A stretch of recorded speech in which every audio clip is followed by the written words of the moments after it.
Hi, I'm Max Keiser. This is the Keiser Report. Things are happening. Secular changes, big changes, historic changes. Stacy. And you know that's true because we have some charts. And we even have Mitch Firestein in the second half with some more charts. So the charts are, let's look at what the Fed has been doing and what the Fed is causing. And we have some interesting takes in the second half of this first half about what the Fed is doing.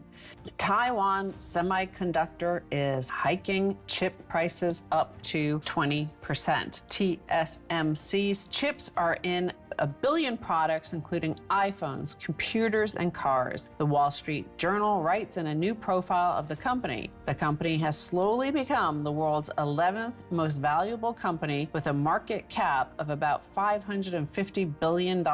The company's reported $17.6 billion in profits last year on revenues of about $45.5 billion. TSMC makes around 92% of the world's most sophisticated chips, the report adds. They have a monopoly position. Now, what's interesting here is that microchips are, let's call it the steel of the 21st century. Steel was the primary component to build the Iron Age, to build modern infrastructure, the railway and tall buildings. But now, semiconductors are really the basic building block of our global economy. Now, here's the interesting bit. For 10, 15, 20, 25 years, the price of microchips has gone down and gone down drastically. And it goes down in a way that not everyone fully understands, because what happens is they get faster. And that faster chip, according to the inflation statisticians, means by definition how they calculate inflation, that inflation is low.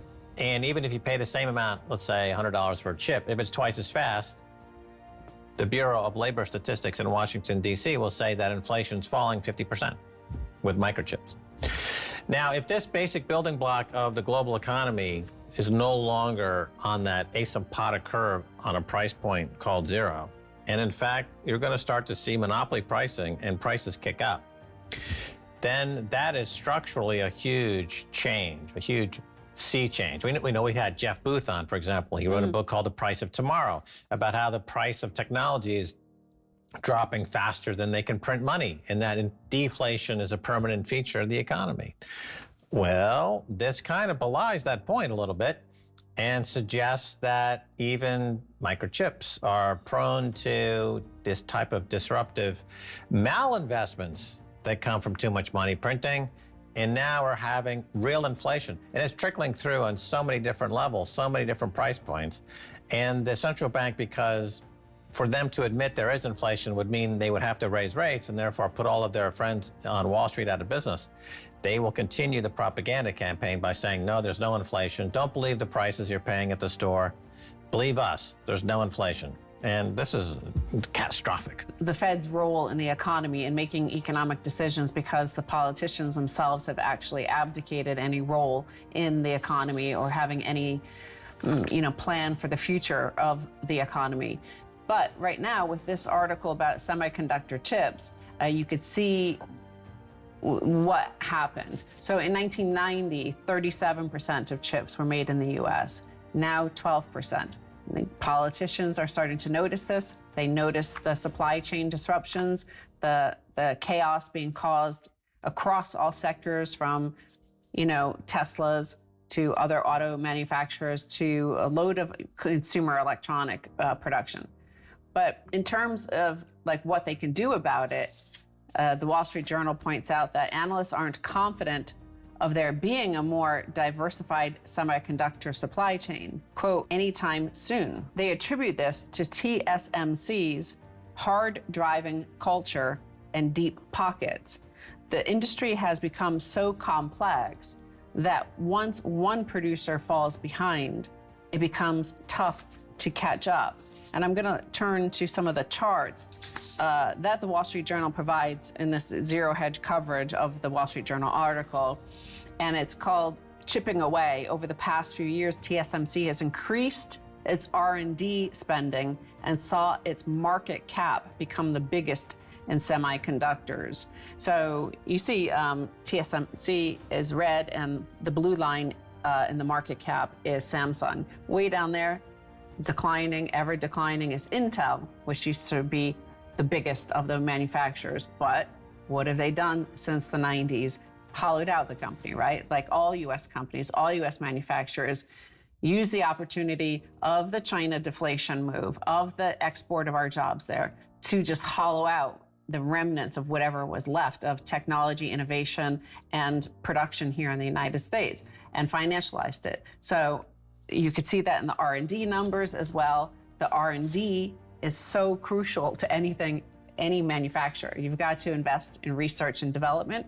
The US corporations aren't going to do that. Shareholders do not reward them for that. They do what the shareholders reward them for, and the shareholders reward them for stock buybacks and loading up the company with debt. So this is the stalemate. This is the situation where we find ourselves in today. Right, remember the Indiana Jones where he's doing that swap in the under temple and the bag of sand for the gold, and then the boulder comes and chases him out. Right, this is essentially what Intel has done, and every major American corporation has done a swap, debt for equity. So they loaded up these companies with debt, and America's got the most indebted corporations in the world by a factor of, an incredible factor. And the equity, those hundreds of billions of dollars, was essentially stolen. I defy anyone to describe in any way how this was not theft. And now they're living large. You know, they'll happily take the hundreds of billions of dollars that they stole. And that carcass of a company, Intel, loaded with debt and no R&D, no CapEx, is withering on the vine.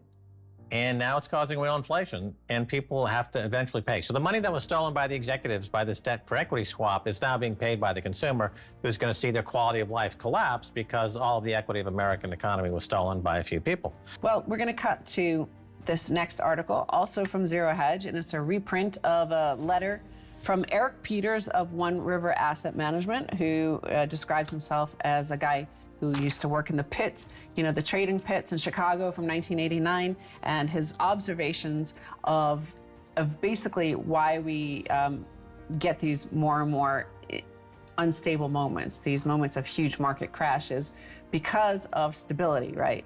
So the politicians intervened after 1978 and said, you know, during that whole inflationary period that we've talked about, looking like the 70s, the stagflation, and said the Fed has to have a mandate for full employment as well. So, you know, that resulted in investors kind of like for the next decade thinking like the Fed has everything under control, until it then suddenly didn't. And then he marks like where we are today with all this debt that you talk about, because everybody thinks the Fed has everything under control and will always step in.